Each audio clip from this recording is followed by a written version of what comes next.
안녕하세요. 8월 30일 금요일 아침 말씀 시간에 나온 성도 여러분 환영합니다. 오늘 말씀은 시편 106편 13절부터 31절입니다. 그중 13절부터 23절까지 제가 봉독하겠습니다. 그러나 그들은 그가 행하신 일을 곧 잊어버리며 그의 가르침을 기다리지 아니하고 광야에서 욕심을 크게 내며 사막에서 하나님을 시험하였도다. 그러므로 여호와께서는 그들이 요구한 것을 그들에게 주셨을지라도 그들의 영혼은 쇠약하게 하셨도다.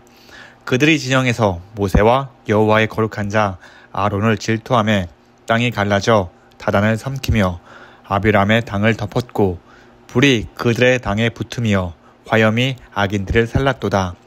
그들이 호렙에서 송아지를 만들고 부어 만든 우상을 경배하여 자기 영광을 풀 먹는 소의 형상으로 바꾸었도다. 애굽에서 큰 일을 행하신 그의 구원자 하나님을 그들이 잊었나니 그는 함의 땅에서 기사와 홍해에서 놀랄 만한 일을 행하신 이시로다. 그러므로 여호와께서 그들을 멸하리라 하셨으나 그가 택하신 모세가 그 어려움 가운데에서 그의 앞에 서서 그의 노를 돌이켜 멸하시지 아니하게 하였도다. 아멘. 한국 영화 중 호의가 계속되면 권리인 줄 안다 라는 대사가 있습니다.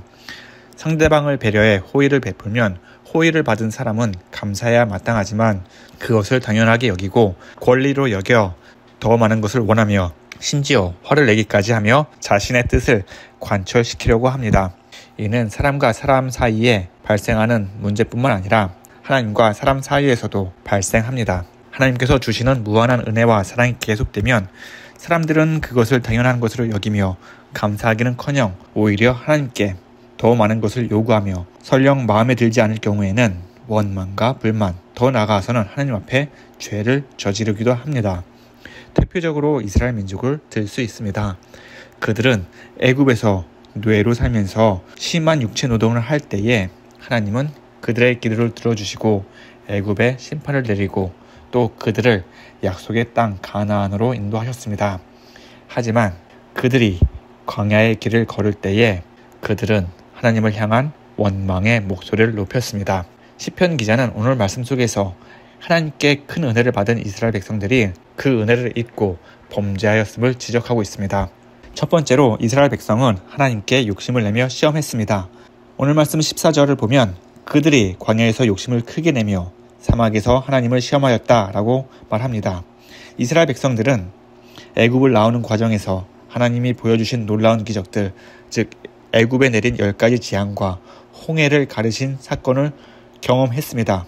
그런데 현실적인 어려움이 닥치자 그들은 하나님의 은혜와 사랑을 잊고 불만과 욕심이 가득했습니다. 계속되는 광야 생활 속에서 애굽에서 먹던 음식을 그리워하며 하나님께 불만을 나타냈던 것이지요.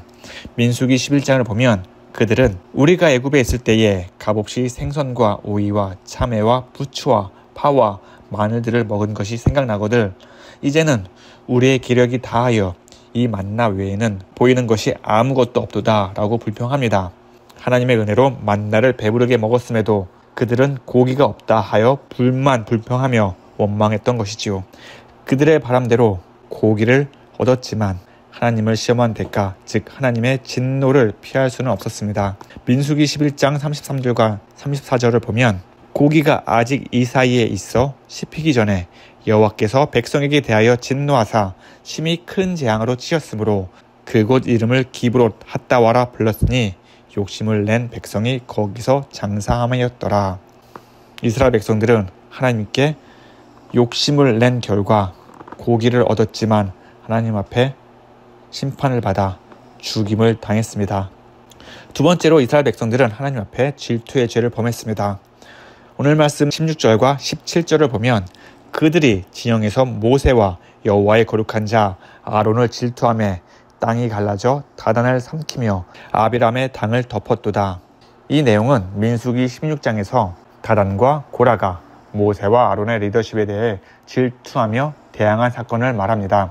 다단과 고라가 말하길 회중 모두 거룩하고 여호와께서도 그들 중에 계시는데 왜 모세와 아론이 스스로를 높이느냐며 불만을 품었습니다. 이 행위는 지도자인 모세와 아론을 향한 질투이지만 하나님이 세운 권위에 도전하는 일이기도 합니다. 하나님은 그들의 죄를 물으셨고 그들과 동조한 14,000명이나 되는 사람들을 심판하셨습니다. 세 번째로 이스라엘 백성들은 하나님 앞에서 우상 숭배의 죄를 범했습니다. 오늘 말씀 19절과 20절을 보면 그들이 호렙에서 송아지를 만들고 부어 만든 우상을 경배하여 자기 영광을 풀 먹는 소의 형상으로 바꾸었다 라고 말합니다. 이는 출애굽기 32장에 나오는 내용으로 모세가 시내산에서 내려옴이 더딤을 보고 이스라엘 백성들은 아론을 선동하여 금송아지를 만들었고 금송아지 앞에서 화목제를 드리며 먹고 마시며 뛰놀았습니다. 이스라엘 백성들은 시간이 지나자 하나님과 모세를 부정하며 자신들이 만든 우상을 하나님이라 여기며 그 앞에 절을 했던 것이지요. 시편 기자는 이스라엘 백성이 애굽에서 큰 일을 행하신 그의 구원자 하나님을 그들이 잊었다 말하면서 이스라엘 민족의 죄를 정확하게 드러냈습니다. 자, 네 번째로 이스라엘 백성은 하나님의 약속을 믿지 않았습니다. 오늘 말씀 24절과 25절을 보면 그들이 그 기쁨의 땅을 멸시하며 그 말씀을 믿지 아니하고 그들의 장막에서 원망하며 여호와의 음성을 듣지 아니하였도다 라고 말합니다. 이는 민수기 13장과 14절에 나오는 가나안 땅 정탐 사건을 다룹니다. 가나안에 들어가기 전에 모세는 12명의 정탐꾼을 보냈습니다. 그들이 돌아왔을 때에 여호수아와 갈렙을 제외한 10명의 정탐꾼들이 부정적인 보고를 했고 백성들은 그들의 말을 듣고 약속의 땅, 기쁨의 땅을 멸시하며 믿지 않았습니다. 그리고 차라리 애굽에서 죽었거나 광야에서 죽었으면 더 좋았을 것이라며 모세를 원망했습니다. 하나님은 하나님의 약속을 믿지 않은 자들을 버리셨고 그들을 광야에서 엎드러지게 만드셨습니다. 자, 마지막으로 이스라엘 백성들은 이방 여인과 음행하며 바알에게 제사했습니다. 오늘 말씀 27절부터 29절을 보면 그들이 브올의 바알과 연합하여 죽은 자에게 제사한 음식을 먹어 그 행위로 주를 경노하게 함으로 재앙이 그들 중에 크게 유행하였다라고 말합니다. 이 내용은 민수기 25장에 나오는 내용으로 이스라엘 백성이 이방 여인과 결혼하고 그들과 함께 바알에게 제사하며 음식을 먹음으로 하나님을 크게 격분시킨 내용을 담고 있습니다. 이렇게 하나님 앞에서 이방 여인과 음행하고 바알에게 제사를 지낸 이스라엘 백성들에게 하나님은 연병을 내렸고 24,000명이나 되는 수많은 사람들을 죽게 만드셨습니다. 이러한 가운데 비느하스가 음행한 남녀를 창으로 죽임으로 하나님의 무서운 재앙이 끝나게 됩니다. 이 모든 죄는 하나님의 백성들이 하나님의 무한한 은혜와 사랑을 잊은 결과입니다. 이스라엘 백성들은 하나님께서 주신 은혜를 당연하게 생각했고 자신들의 요구가 관철되기를 원했습니다. 더 나아가 하나님을 섬기는 것보다 우상 앞에 제사 드리는 것을 더 좋게 생각을 했고 자신의 삶을 꾸려나가길 원했던 것이지요. 하나님은 이러한 이스라엘 백성에게 진노하셨고 그들의 죄에 상응하는 재앙을 내리셨습니다. 자, 우리는 이스라엘 백성과 같은 죄를 범하지 않기 위해 하나님께서 주신 은혜와 사랑을 늘 생각하며 묵상해야 합니다. 하나님께서 우리에게 주신 가장 큰 은혜와 큰 사랑이 무엇인가요? 바로 우리를 죄에서 자유케 하신 것입니다. 독생자 예수님을 이 땅에 보내시고 또 우리가 스스로 해결할 수 없는 영원한 죄에서 우리를 해방시키셨습니다. 우리의 삶의 끝을 죽음이 아닌 영원한 생명이자 하나님께서 예배해 두신 하나님의 나라로 우리를 이끄셨습니다. 만약 우리가 하나님께서 주신 그 은혜와 사랑을 잊고 산다면 우리는 이스라엘 민족처럼 우리의 권리만 요구하는 존재로 변할 수 있습니다.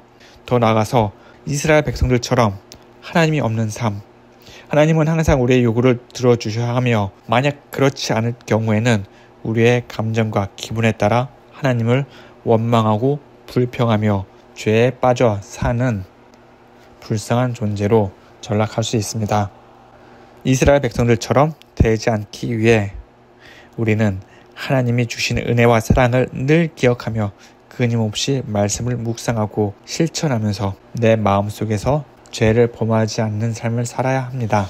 자, 그리고 하나님께 주신 그 은혜와 사랑을 생각한다면 우리는 늘 하나님께 감사하며 살아야 합니다. 이스라엘 백성들은 광야 생활을 하면서 얼마나 많이 또 얼마나 자주 하나님께서 주신 그 은혜에 대해 감사하며 살았을까요?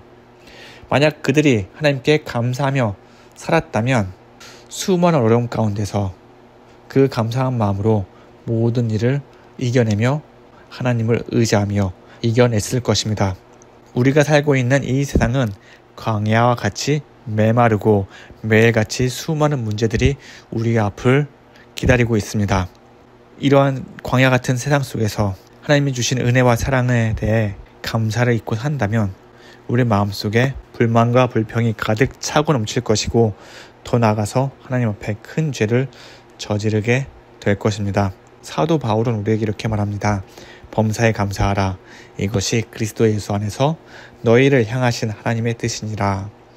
삶이 힘들고 어려울지라도 또 수많은 문제들이 우리의 삶을 가로막고 있다 할지라도 우리가 하나님께 감사하며 하나님을 의지한다면 모든 일을 협력하여 선을 이루시는 하나님께서 우리에게 큰 은혜와 평안을 주시며 우리의 모든 문제를 하나님께서 해결해 주시리라 믿습니다. 세상 사람들은 호의가 계속되면 권리인 줄 알고 더 많은 것을 바라지만 하나님이 우리에게 차고 넘치도록 베풀어 주신 호의, 즉 은혜와 사랑을 늘 감사하며 겸손한 마음으로 하루하루 살아야 합니다.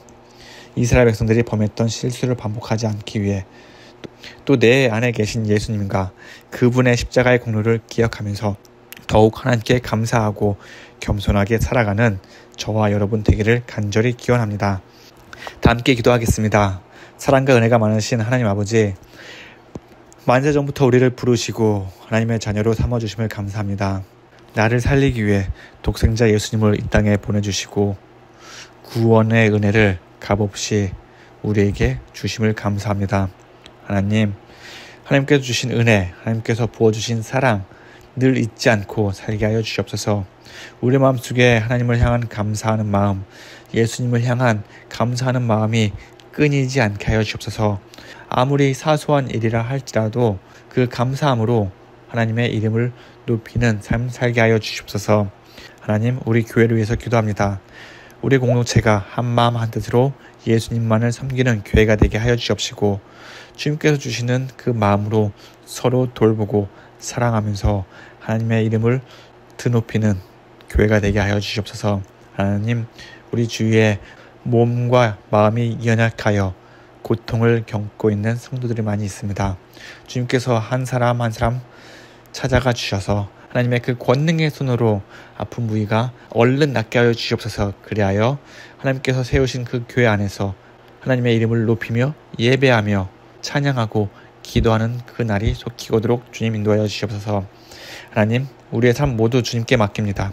오늘도 예수님과 동행하면서 기쁘고 행복한 하루 될 수 있도록 주님 인도하여 주시옵소서.